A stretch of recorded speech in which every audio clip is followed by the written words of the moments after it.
Now Chris, they worry you. She is your wife? Oh, she's my wife. You dey craze? You dey craze? Oga landlord, well done, sir. So you are a barrister indeed. By profession. You must abide by my terms and terminology. I'm also an incumbent prehendum of this state. Don't go mad, carry this thing and see people husband. Stay away from my husband. Efe of Big Brother Africa. Based on logistics. Take that to me in my own house. You said a landlord. You see landlord esteem me spiritually.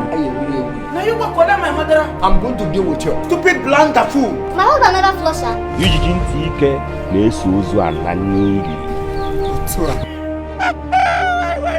Now my wife, I don't want to make you suffer. Obviously for your old age. You need me. I cure everything, and I cure and I give. You should be ashamed of yourself. How can I? Ewo jiri kwa wego mbuzo uni me compound aka no boy. Ogwacha wego, ewo jiri kwa wego bia nga abale on lete. Ana Me, I'm the senior citizen. If not be saved my me and you for pull leg for one trouser. You think sir they fear your trouser? Baba, go knock your head though. You gonna quit it. Good stupid husband. You know what's the husband this cat? Because you want to poo-poo. Now you make you run, come inside my compound, come make me run like say I be tenant. Who did I baptize? But the landlady guy will take you to your car. They keep violating my terms and terminology. Back out of this house. Yeah? Come on, get happy walk out. Ma what do you want? The gods have decided that I'm going to live in this compound forever. Shame.